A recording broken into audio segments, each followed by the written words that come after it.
Hello, and thank you for joining us today in our study of 1 Samuel. Today we come into 1 Samuel chapter 22.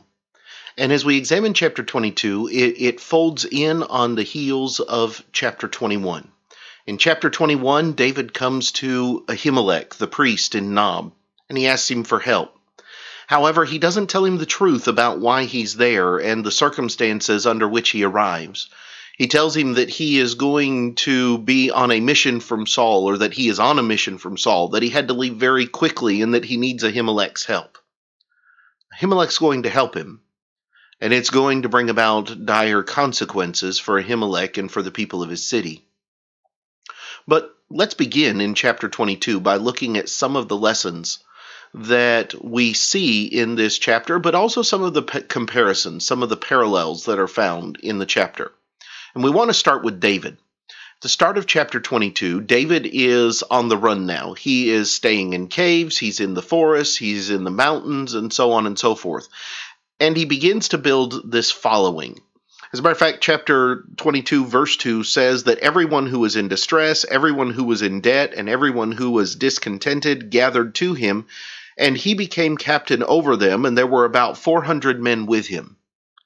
The comparison that I've made in chapter 22 is that David is an ancient Robin Hood type character.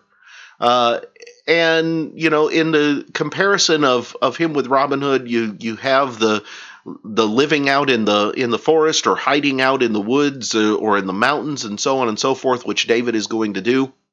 He has this band of men that follow him, and they are going to be ones who are going to work to help and to assist the towns and the villages in the region. They are going to stand up for them. They're going to help take care of them, and those towns and villages likewise are going to respond in kind.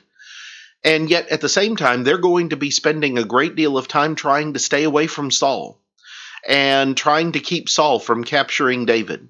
Now, you don't have the spoil the rich to feed the poor type contrast of a situation, because David is not going to become a bandit. He is not going to become a highwayman or things of that nature. But he is going to be one who's going to have very much this parallel identity of being the one who is wanted by the king. He is one that the king will pay just about anything to the one who turns him in or to the one who will turn him over.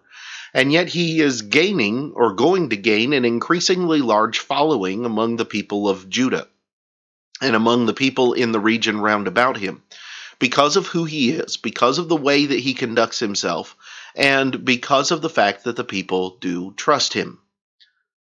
That being said, it leads us into the lesson of chapter 22, or the main theme of chapter 22. And that is the consequences that come with lying. Because David is going to tell this lie to Ahimelech in chapter 21. We don't know whether Ahimelech would have still helped David if he had told him the truth. And Ahimelech wasn't given that opportunity to help him by David telling him the truth. Instead, David lies to him. And Ahimelech is going to help him under those false pretenses. What we find in chapter 22 is that Saul doesn't care what the pretenses were. Saul doesn't care if Ahimelech thought he was helping Saul, if Ahimelech thought that David was there under the orders of Saul. He doesn't care the reason why. All that he cares about is that Ahimelech helped Saul. One of the lessons that we see here is that when we tell lies, they have consequences, and that those consequences often extend beyond the person telling the lie. Yes, there will be consequences on the person who tells the lie, but there are also consequences on the person who hears the lie and believes it, and then maybe repeats it to somebody else or acts upon it in a way that they wouldn't have had they known the truth. Lies have consequences. They're not innocent. They're not guiltless. And they don't leave the person who tells them innocent or guiltless either. Lies are destructive. Lies cause many different problems. They're not something to laugh off. And they're not something that fall into categories of big and little. They're all dangerous. David's lie here is going to cost the life of not just one man, but of 85 priests and their wives and their children and their livestock. because he didn't tell Ahimelech the truth, so that even if Ahimelech decided to help him, he could prepare for what repercussions might be coming his way from Saul. Instead, they are marched to their slaughter because of the lie told by David. And there is only going to be one survivor, as we see at the end of chapter 22. But the third thing that we see here in chapter 22 is the madness of Saul. Saul has gone from somebody who was very humble in his beginnings to somebody who was trying to do what was right and made some mistakes, to somebody who has become truly deranged in many ways. He has become paranoid. He has become power mad. He has been one who, now that the Lord has made these promises to him and the Lord has moved on from helping him and is now with David, he now believes that the only way to retain his power is to destroy David, even though doing that will not retain his power. He is obsessed with David.